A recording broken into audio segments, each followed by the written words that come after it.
Assalamualaikum warahmatullahi wabarakatuh. Perkenalkan, saya Irma Purnamayanti, Sarjana Sosial Islam, Magister Sosial Islam, salah satu dosen di Universitas Muhammadiyah Buton, tepatnya di Fakultas Agama Islam, Program Studi Ahwal Ahsyasiyah.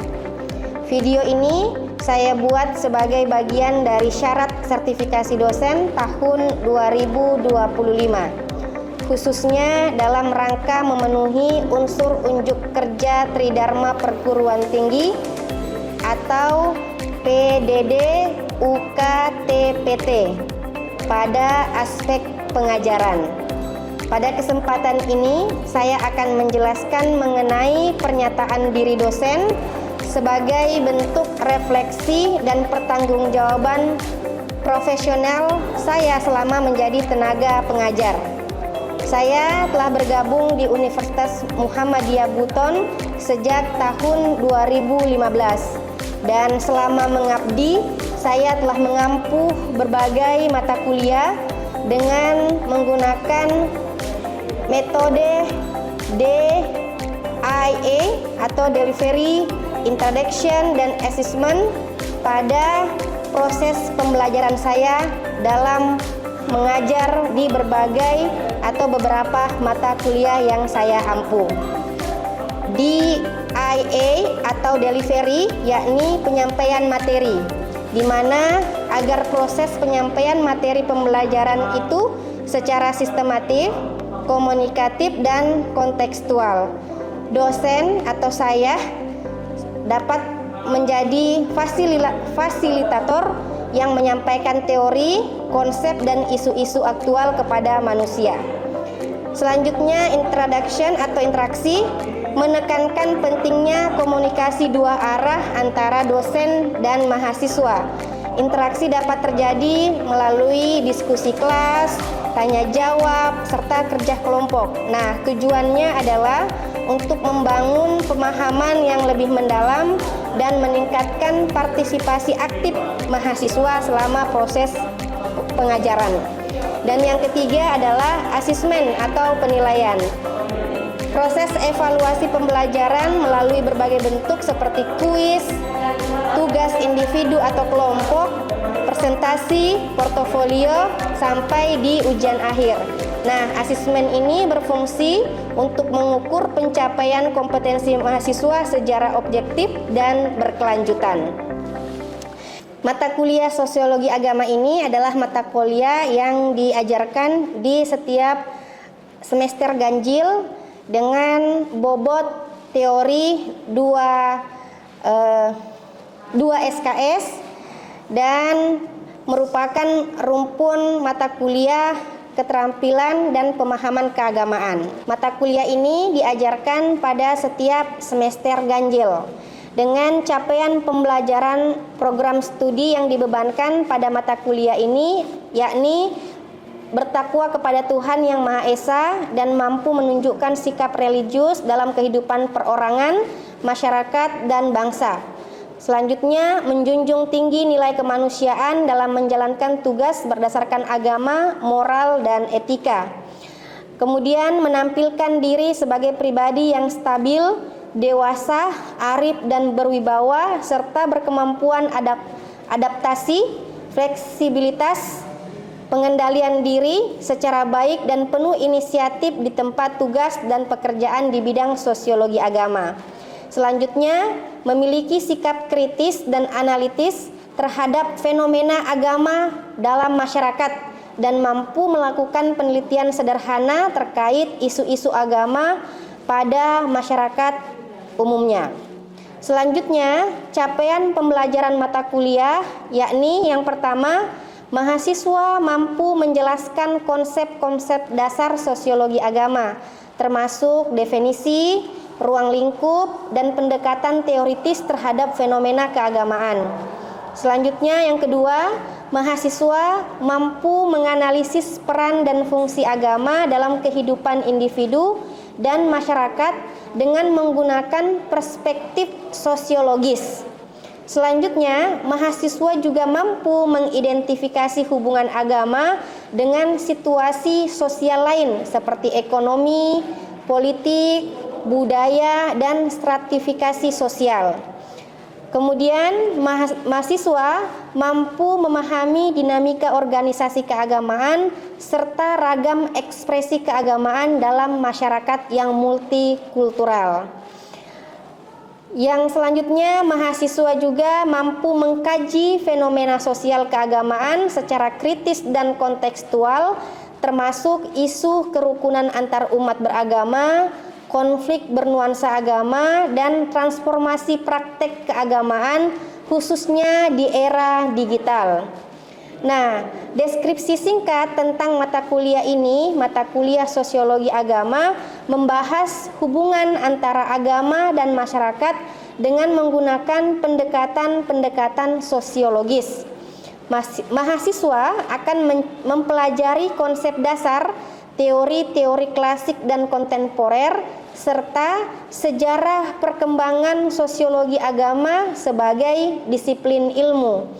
Fokus utama terletak pada pemahaman peran agama dalam membentuk struktur sosial, nilai masyarakat, serta dinamika hubungan antara agama dan institusi sosial lainnya seperti politik, ekonomi, dan kebudayaan.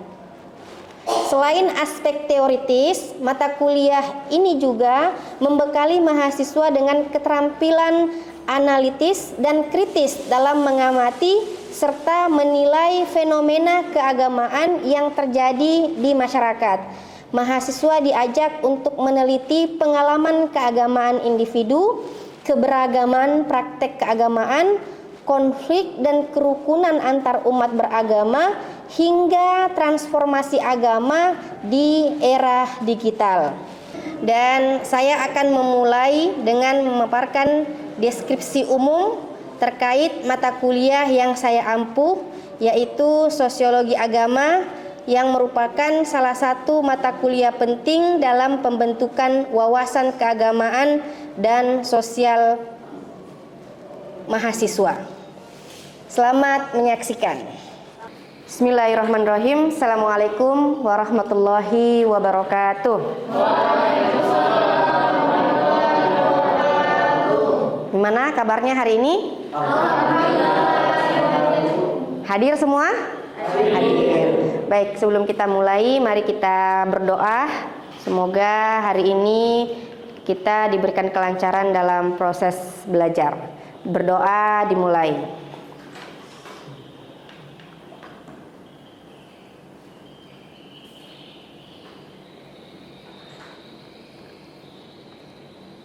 Berdoa selesai. Baik, teman-teman sekalian, sebelum kita masuk pada materi hari ini, kita review kembali materi minggu lalu. Masih ada yang ingat? Coba Emrin silakan. Tentang hubungan manusia dan agama, perspektif sosiologis dan observasi. Oke, bagus. Apa yang kamu ingat tentang materinya, Emrin?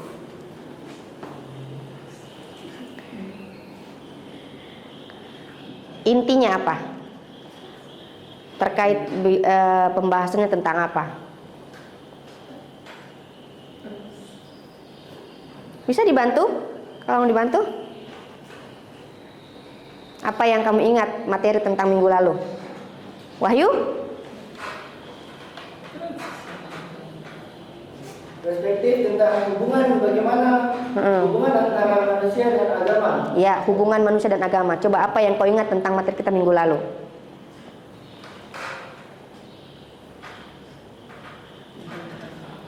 Hubungannya manusia dengan agama.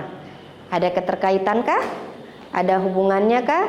Atau masing-masing berperan sendiri? Agama berperan sendiri, manusia berperan sendiri.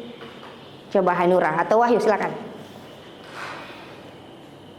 Ada Bu, kaitan antara manusia dan agama itu, yaitu manusia tidak bisa berjalan sendiri tanpa adanya agama. Sedangkan agama juga tidak bisa berjalan sendiri tanpa adanya objek atau manusia tersebut. Serta di kehidupan manusia banyak sekali yang harus sesuai dengan agama. Dan manusia sendiri diatur oleh agama. Bagus. Yang cewek, masih ada yang ingat minggu lalu materi kita? Nah, Hubungan manusia dan agama, perspektif sosiologis dan observasi sosial. Ya, apa intisarinya?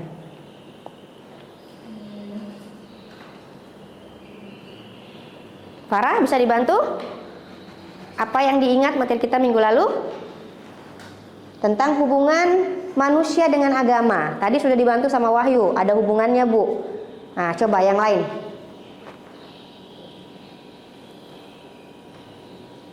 Salma? Hubungan manusia dengan agama. Jadi manusia itu adalah objeknya, agama itu?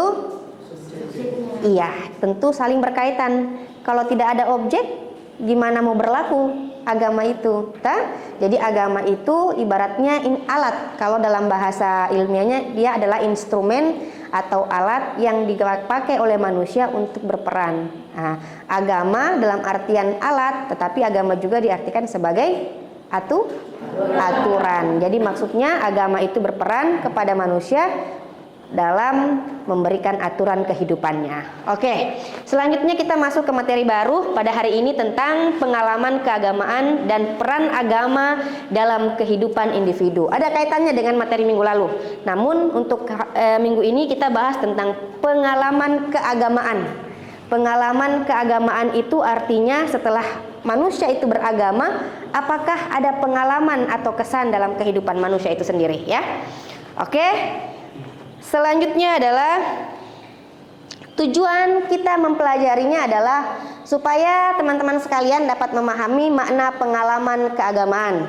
Yang kedua, teman-teman sekalian dapat menjelaskan apa itu peran agama dalam kehidupan individu atau kehidupan kita sebagai manusia. Yang ketiga, menumbuhkan kesadaran pentingnya nilai-nilai agama dalam kehidupan sehari-hari. Selanjutnya, pengertian pengalaman keagamaan. Sebelum kita masuk di materi ini, ada enggak yang bisa jelaskan? Atau ada yang punya pendapat, pemahaman sebelum ini tentang apa itu pengertian pengalaman? Pengalaman keagamaan. Ada yang bisa kasih gambaran? Farah, ayo Farah. Gimana pandangan tentang pengalaman keagamaan yang kamu pahami dulu sebelum kita pelajari ini? Pengalaman keagamaan adalah pengalaman yang terkait dengan kondisi spiritual seseorang. Oke. Misalnya dalam berdoa atau dalam berhubungan dengan Tuhan. Iya. Cowok, Hanura? Apa tanggapan sebelum kita masuk di pengertian yang menurut para tokoh? Kira-kira Hanura punya pemahaman terlebih dahulu itu apa itu tentang pengalaman keagamaan?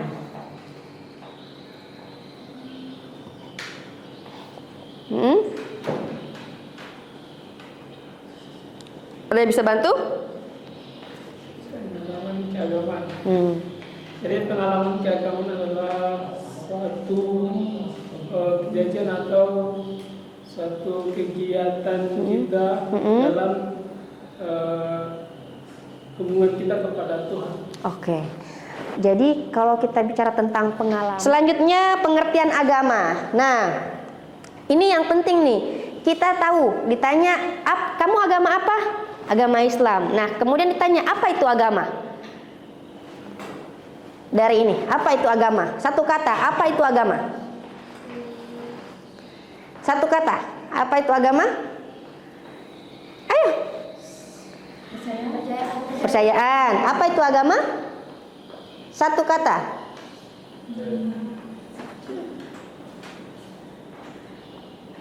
Ayo, kita sudah beragama sekian berapa tahun? Kalian sekarang umurnya berapa? Berapa? Paling tua 25 ya? Oke, apa itu agama? Satu kata? Ajaran. Apa itu agama? Sudah tadi. Apa itu agama? Iya, apa itu agama? Apa itu agama? Pedoman. Wahyu, apa itu agama? Aturan. Apa itu agama? Jangan like, ambil jangan. Apa itu agama? Hah? Tuntunan. Apa itu agama? Hubungan. Apa itu agama? Iya. Jadi agama itu adalah apa yang kalian sebutkan tadi semua, teman-teman, semua benar. Agama adalah sistem kepercayaan yang mengatur hubungan manusia dengan Tuhan dan sesama melalui ajaran, ritual, dan nilai moral. Jadi hubungan, apa kalau naik itu vertikal ya? Hubungan vertikal itu pasti berkaitan dengan hubungan horizontal. Jadi semakin kita taat kepada Tuhan, itu akan ada kaitannya dengan hubungan kita pada sesama. Oke, agama memberikan arahan dan tujuan hidup. Makanya tadi ada yang bilang ya, agama itu adalah aturan. Oke. Next, peran agama dalam kehidupan individu itu akan membuat kita terhibur. Kalau kita membaca Al-Quran itu membuat kita lebih tenang. Itu adalah agama. Membangun kepribadian yang positif. Dengan agama membentuk sikap rendah hati, peduli sesama, dan optimis. Oke, next kita agama sebagai sumber etika. Ini sepakatkah tidak? Coba. Agama sebagai sumber etika. Coba sana, tengah. Coba dibacakan. Yang poin pertama apa? Baca yang ini. Hah? Yang tengah. Mengajarkan nilai kejujuran, kasih sayang, keadilan, dan tanggung jawab. Oke, agama sebagai sumber etika karena dengan agama kita bersikap jujur, ada rasa kasih sayang, ada rasa keadilan, dan ada sifat tanggung jawab. Kedua, Emrin.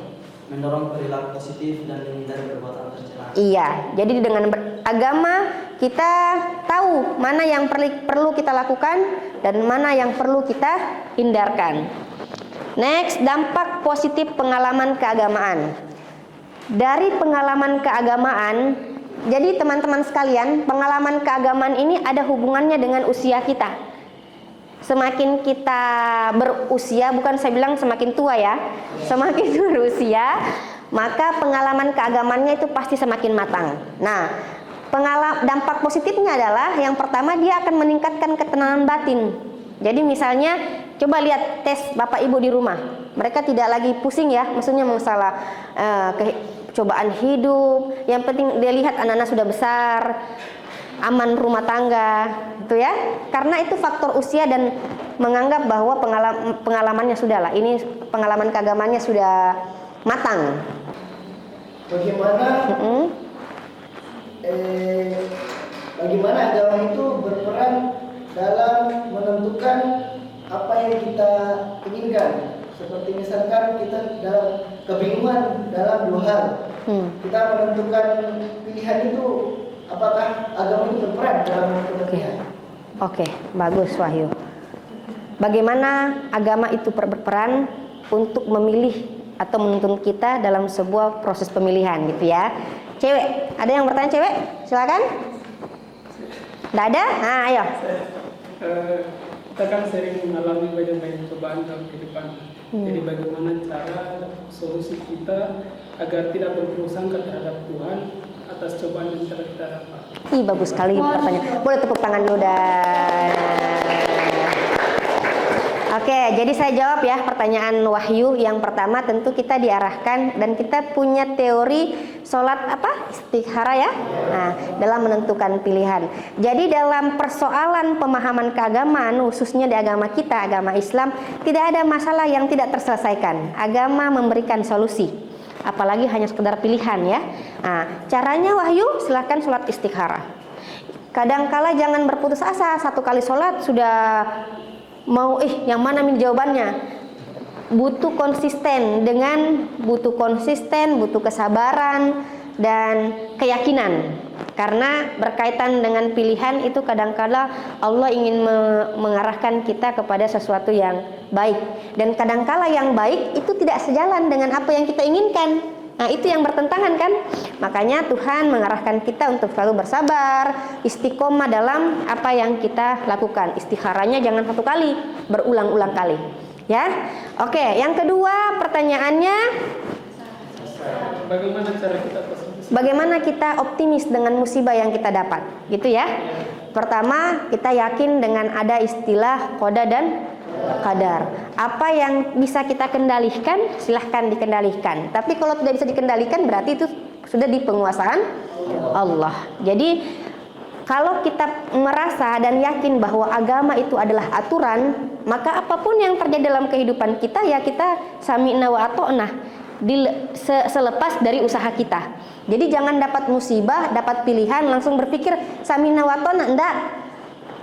Itu namanya apa ya? Jabariyah ya? Ada istilahnya itu.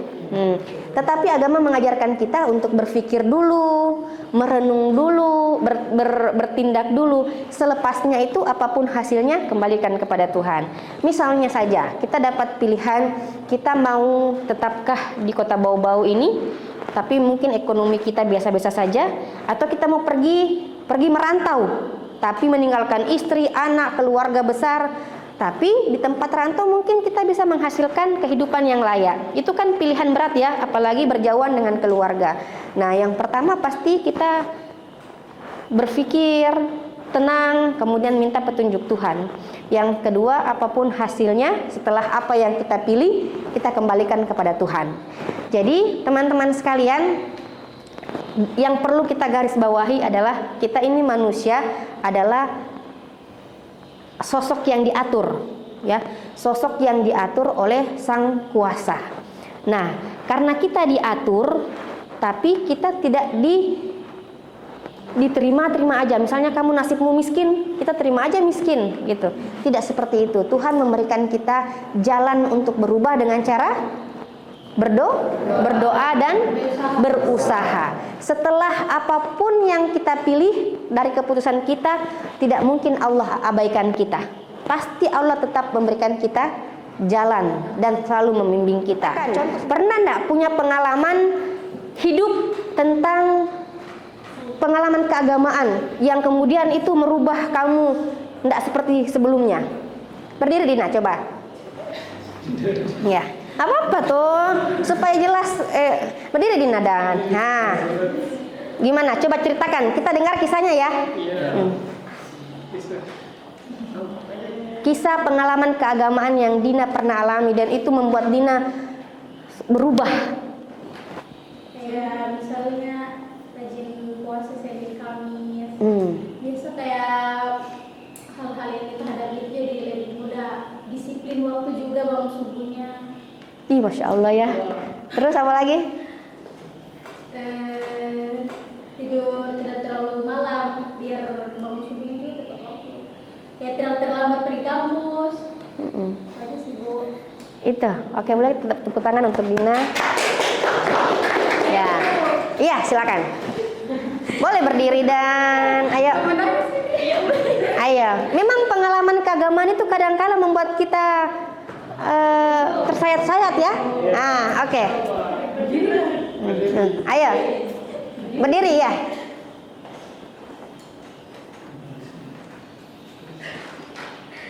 Jadi pengalaman saya Bu, ya Allah.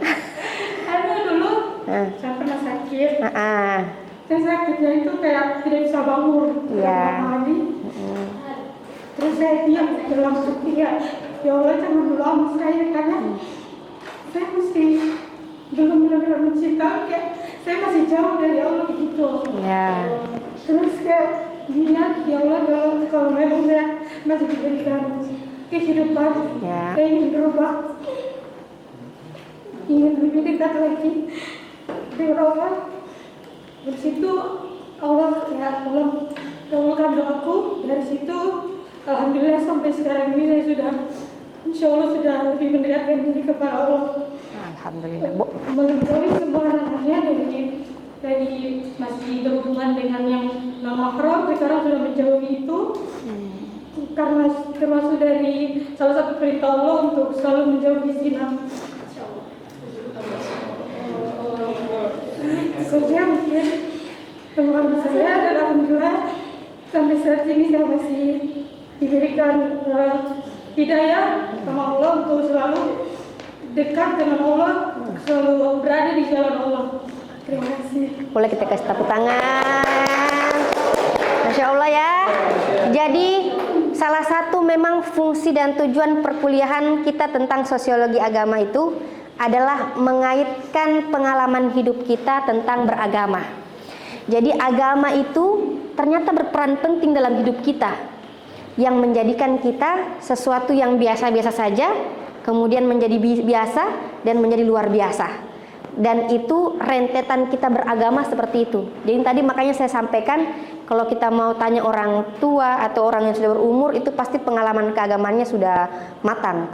Tapi kalau sampai di usia seperti ini, 25 tahun misalnya, itu pengalaman keagamaan apa yang kalian rasakan? Dan itu bisa kita kaji secara ilmiah. Next, kedua adalah bagaimana agama mempengaruhi keputusanmu dalam kehidupan sehari-hari. Laki-laki boleh, silakan. Bagaimana agama itu mempengaruhi keputusanmu dalam kehidupan sehari-hari? Ayo, Emrin. Nah. Jadi peran agama dalam mengaruhi keputusan kita itu yang pertama mungkin karena agama mempunyai aturan sendiri, di mana kita dilarang untuk melakukan satu hal yang haram atau yang dimana kita mendapatkan dosa. Oh, gitu. Oke. Jadi agama itu menuntun kita untuk memilih sesuai dengan kecenderungan hati kita. Jadi hati itu dalam bukunya Sosiologi Agama dikatakan seperti otak kecil. Jadi hati itu ibarat kotak kecil. Kalau otak kecil kepala itu adalah organ, otak kecil itu hati adalah naluri. Jadi kata agama kita, lihat hatinya, ya kan? Karena hati itu akan mempengaruhi perilakunya, gitu ya. Oke. Baik teman-teman, sebelum kita akhiri, untuk tugas minggu depan silahkan catat. Silahkan catat.